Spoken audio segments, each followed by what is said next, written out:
What makes a person of interest? I'm very lucky to be joined by my dear friend Michael Burt, Coach Burt, today. He's giving us his time to answer a few questions that I think will become useful to you during the next year as we bounce back out of this thing, whatever we want to call. Actually, let's talk about the thing, because you said COVID was a very worthy adversary. Can't even say that word. That stopped you from achieving some of your goals, and it certainly stopped us from achieving all of our goals. What motivated you to get better? When I look at Pray Drive, I'm writing this book right now called Flip the Switch, which is my 17th book. It's published by McGraw-Hill. I'm really doing a deep study into what activates and motivates a person to play at a freakish level, not a normal or nominal level. And many times in life, we operate in a normal level until there's major conflict, until there's major challenge. One of the activators of my Pray Drive is competition. And this came from my basketball coaching days. Is there was always, Simon, a worthy adversary. There was always a nemesis. There was always one guy I couldn't beat. There was always one rival, right? In sports, there's a rival right? And man, you would stay up at night, walk the floors, study their psychology, look for any advantage you could to beat them. And then when I left athletic coaching, I kind of lost a lot of that, to be honest with you. The business world is not near as competitive as athletics are. It doesn't have near the intensity that athletics do. It doesn't have near the focus and pressure. It has financial pressure, but it doesn't have competitive pressure like sports does.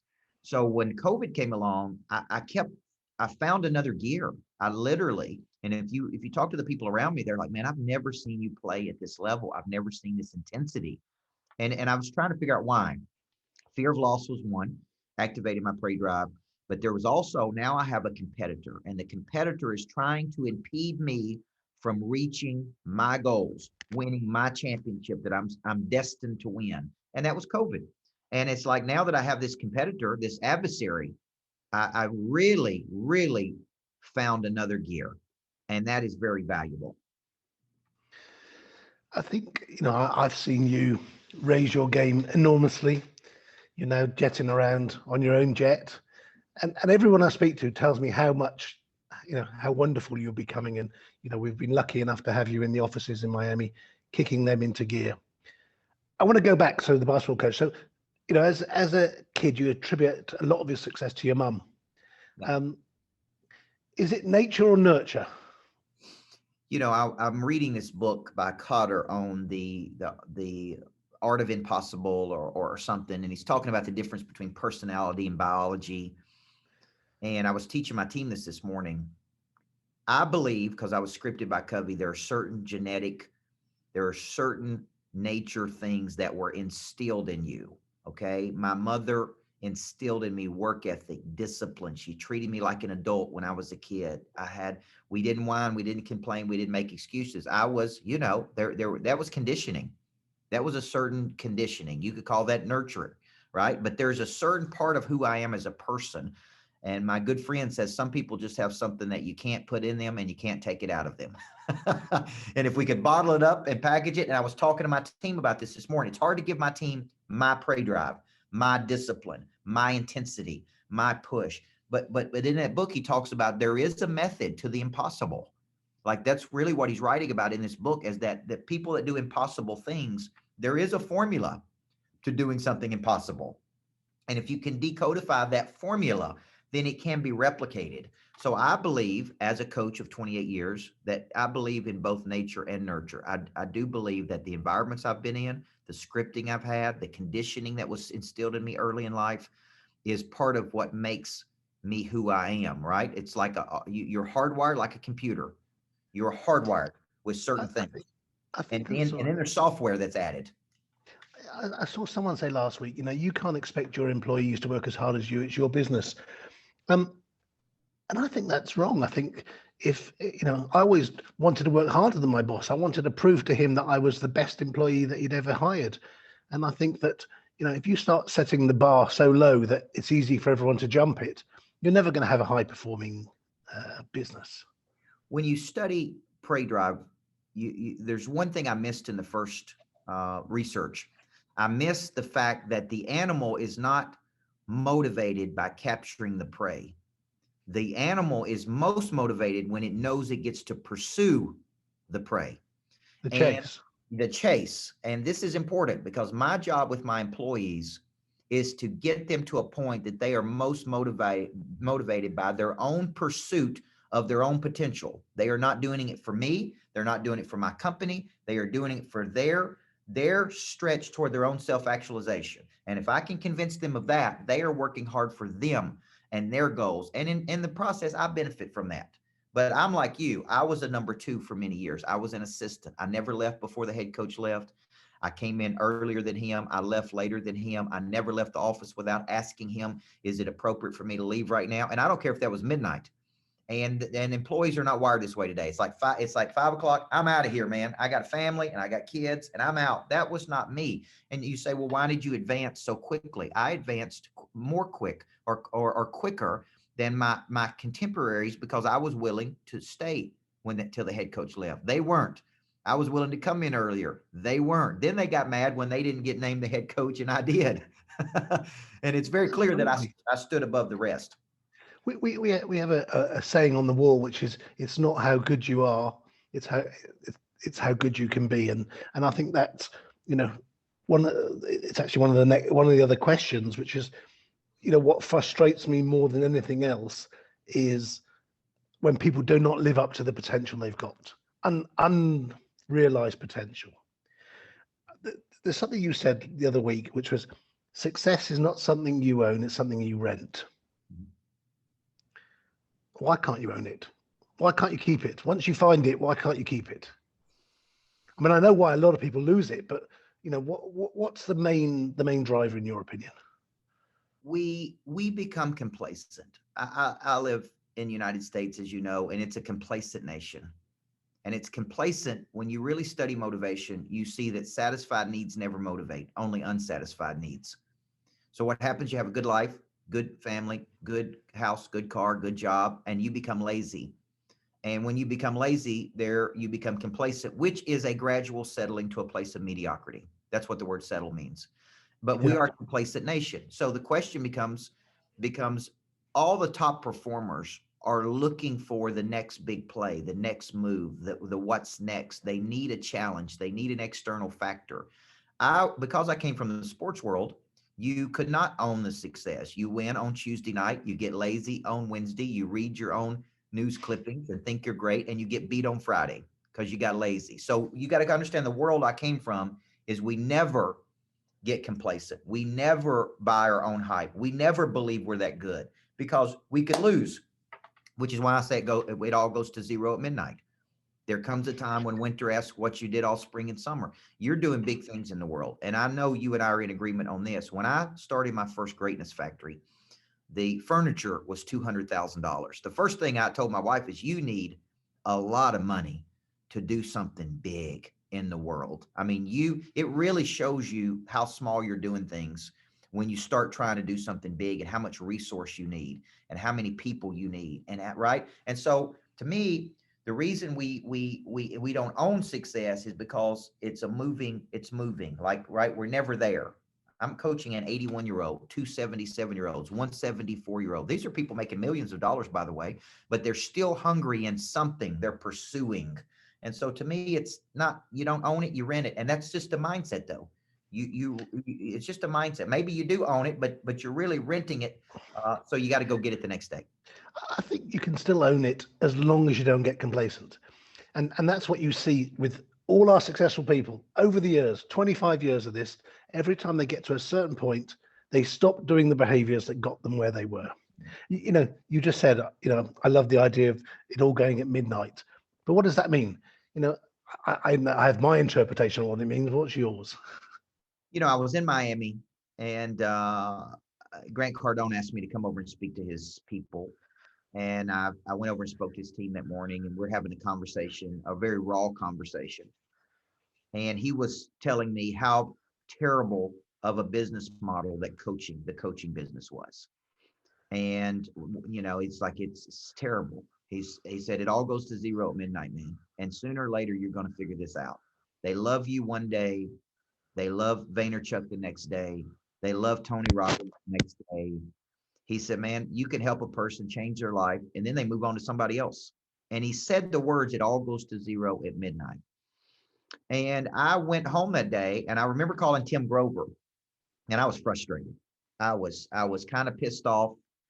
I was angry because I'm thinking, Simon, what the hell have I been doing my whole life? I mean, for 28 years, I've been pouring into other people. It all goes to zero at midnight. And he was right. I've helped people make millions of dollars only for me to do one thing they don't like, for them to go to somebody else, for them to say, I would never. We had a guy come up and said, man, I've been in 10 years of therapy. I've been to every Tony Robbins event. And in 2 days, you changed my life. He was bawling. He wrote me a personal letter. I took it home and showed my wife. And 6 months later, he tried to quit my coaching program.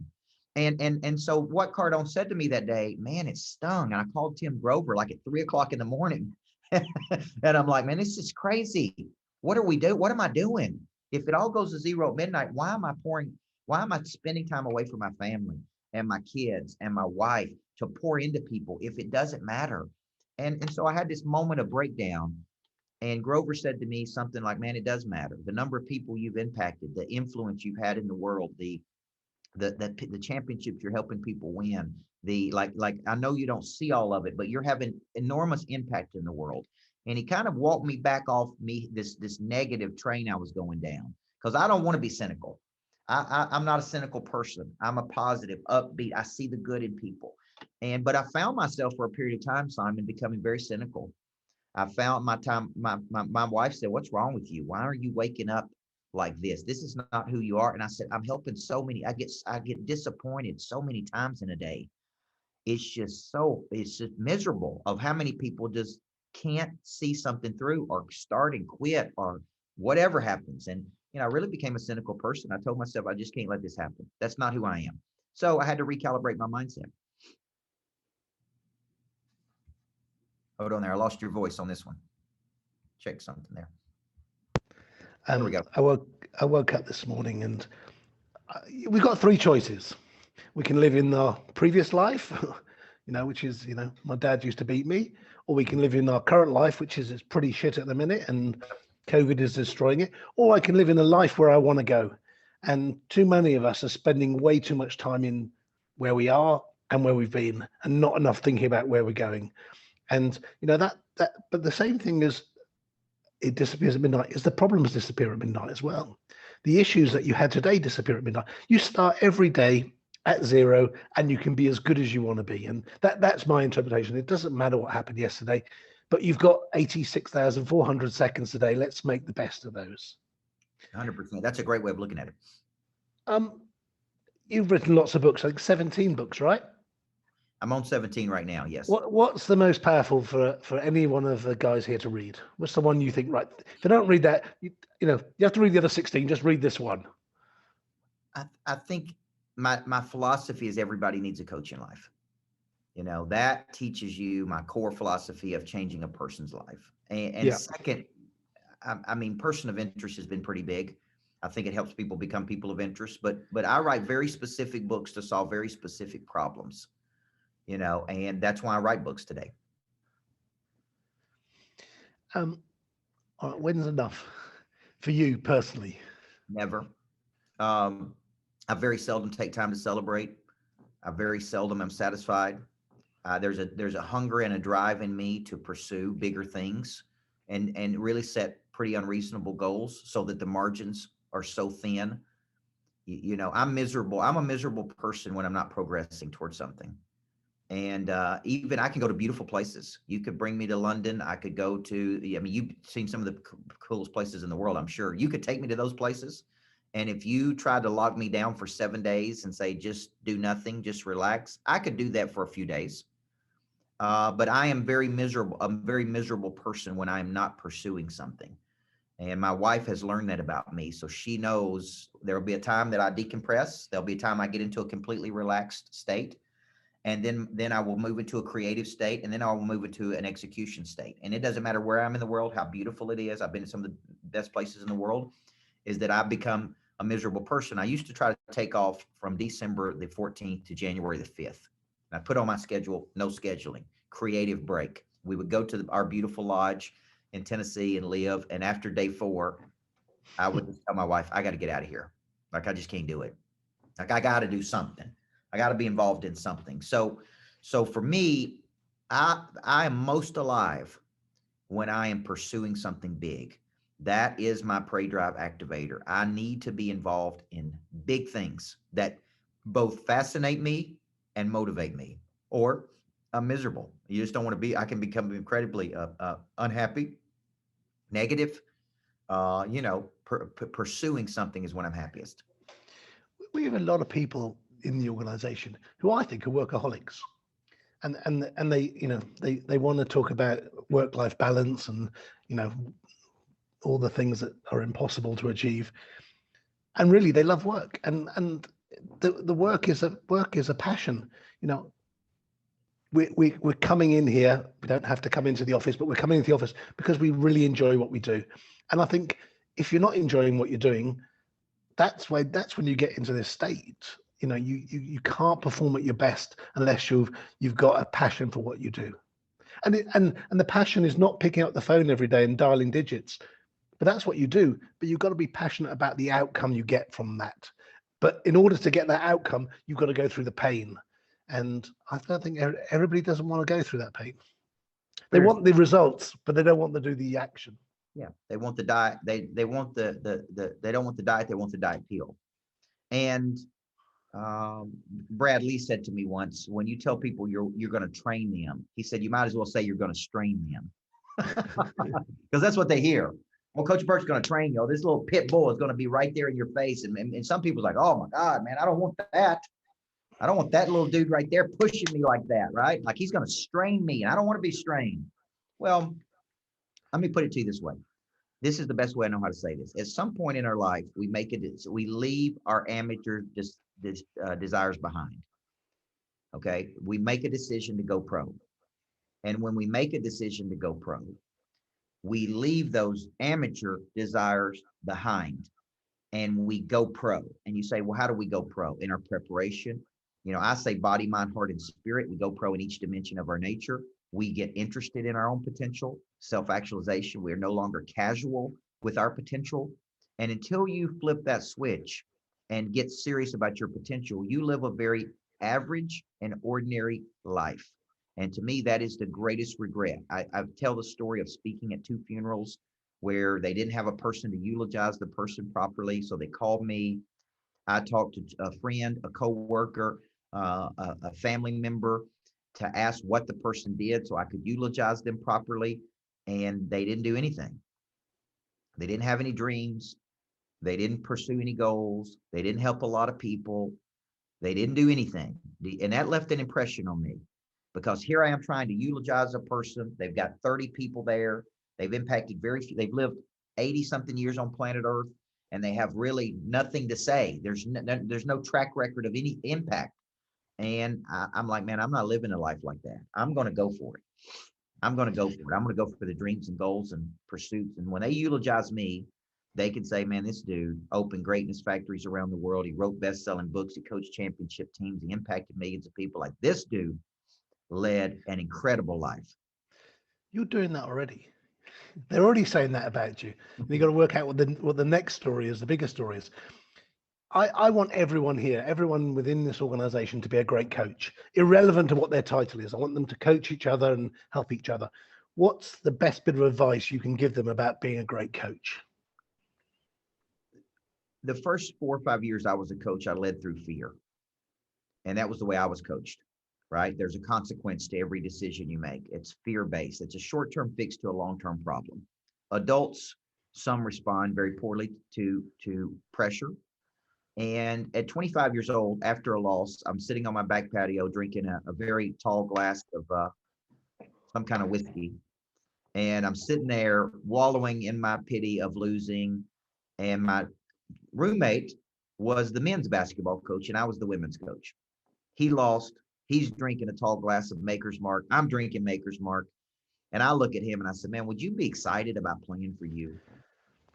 And he goes, absolutely not. I said, if you had to get up every Monday and go work for you, would you get excited about working with you? And he's like, no, I would be miserable working with me. And I said, I would be miserable working with me too. I said, and I made a decision that night.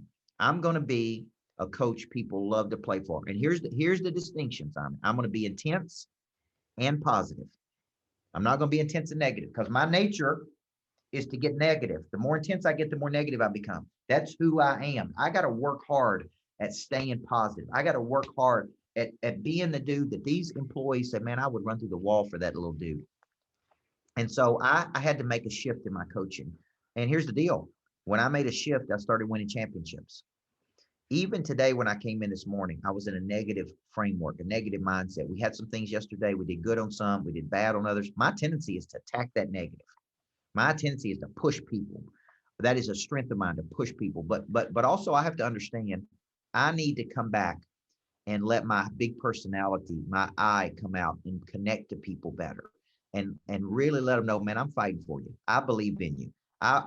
You can do this, right? Because that's what I did as a basketball coach. And that's why I was such a good coach is I could push a person, but I could also call them into the office and say, man, I love you.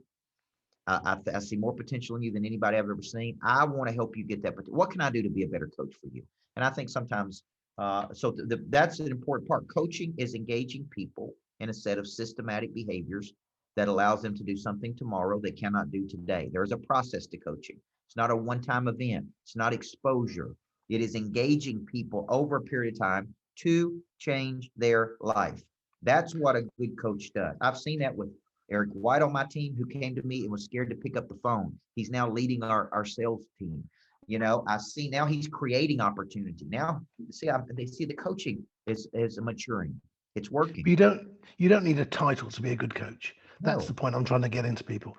No. We all have an opportunity to leave a mark on somebody's life. Someone to say, you know what, that guy helped me 20 years ago, made a massive difference. I mean, I've been getting lots of texts this week, really weirdly, from people who've left 10, 15 years ago, just to say, you were a really good boss. And I'm like, you don't know why. You don't know what impact you had on people, why they're thinking about you today, what story you left in them. And, I want each and every one of us to have that effect on people over the next couple of years. So they look back wherever they are, if they're working here or working somewhere else, and they appreciate you.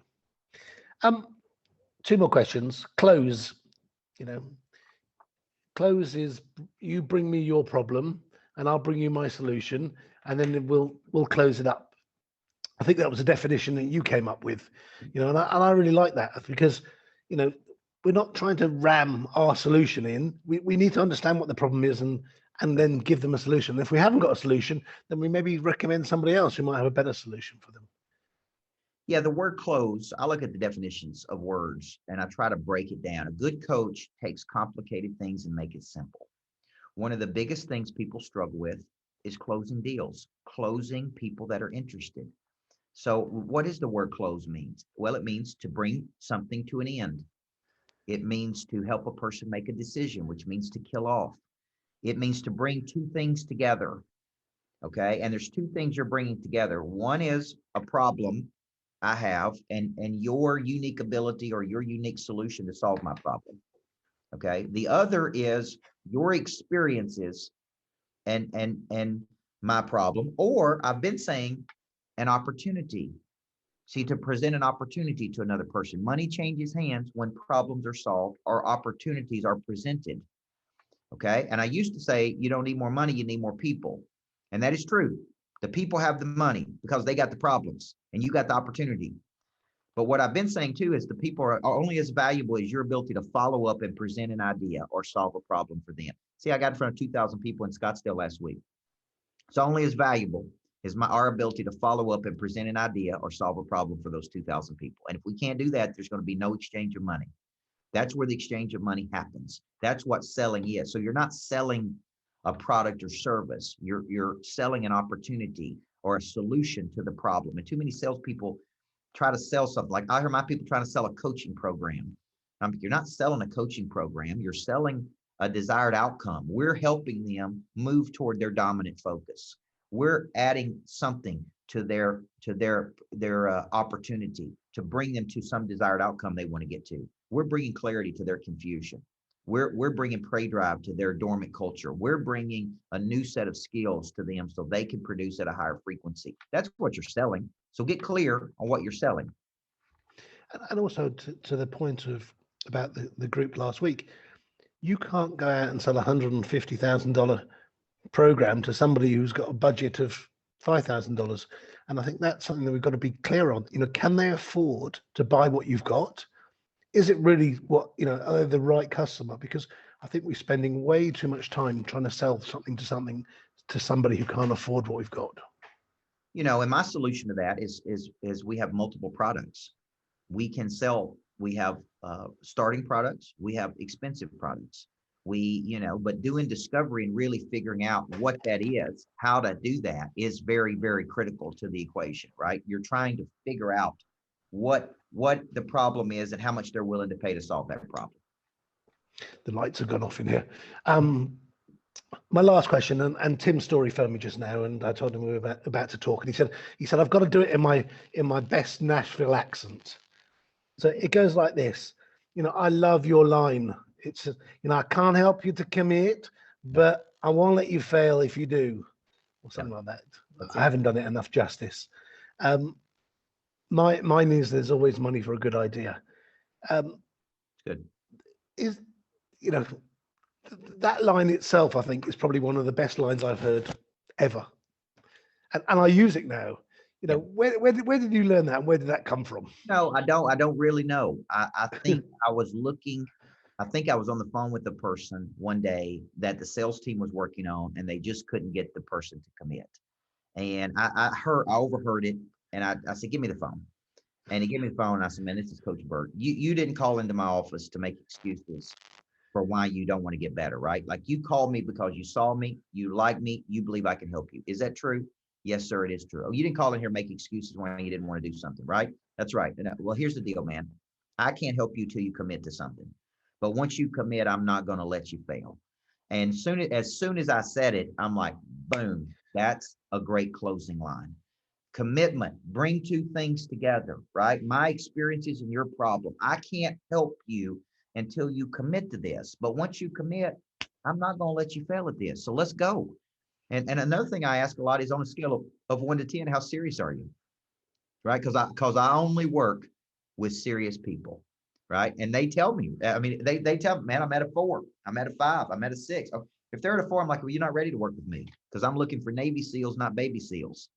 And if you want to be a Navy SEAL, right? I had the Navy SEAL, Rob O'Neill, at my house two weekends ago, who shot bin Laden. That's his claim to fame, man. And I asked him, "What did you do on the way over there, man? What did you do en route to get bin Laden?" And here's what he said: "Some people went to sleep. Some people listen to music. It's very calm." And he said something that struck with me. He said, "Because that's just what we do, Coach. We are trained to go get bad people and remove them." And I thought it was so cool because I brought him up in front of my whole audience that night. We had like 140 people there, this big concert. And I said, "You guys always hear me say I'm looking for Navy SEALs, not baby SEAls. Well, I've got the Navy SEAL right here in Rob O'Neill." And he said a few words about shooting bin Laden, and because it changed his life forever, right? And here's the deal: he went to sign up for the Marines. He went to sign up for the Marines because the girl broke up with him. He was lost and confused. He walked into a recruiting office. He said, "I want to sign up for the Marines." The Marine was not there. The Navy person was there. And the Navy person says, "Well, you should sign up to be a Navy SEAL." He said, "I can't swim." He couldn't even swim when he went to the Navy. Now, here's the point. Then the Navy SEAL said, "Well, we have a division in the Navy for the Army, for the Marines." And he said, "Well, what division is that?" And he said, the men's division. So the guy convinces him to sign up for the Navy, convinces him he should be a Navy SEAL. He couldn't even swim. He goes on to be a Navy SEAL, which is elite, and he goes on to shoot and kill bin Laden, which just think about that. All because he walked into an office one day because a girl broke up with him and he was lost and confused. Now think about the power of that.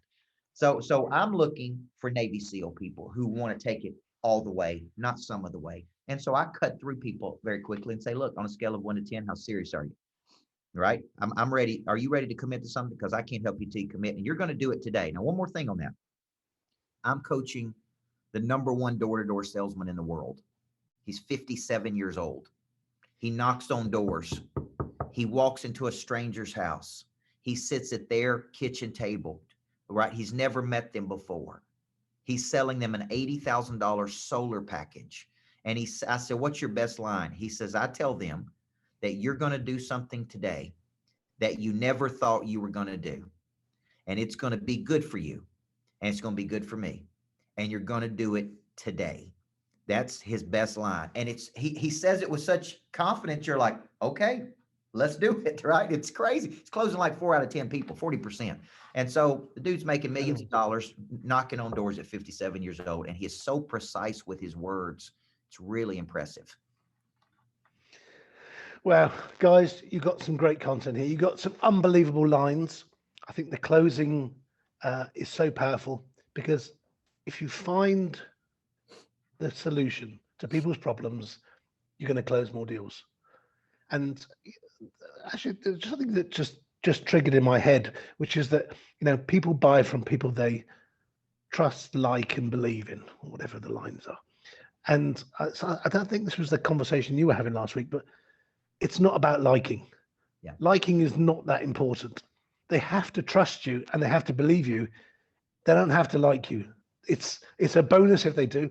And most of you guys spend most of your time worrying about what people are saying about you, worrying what people think about you.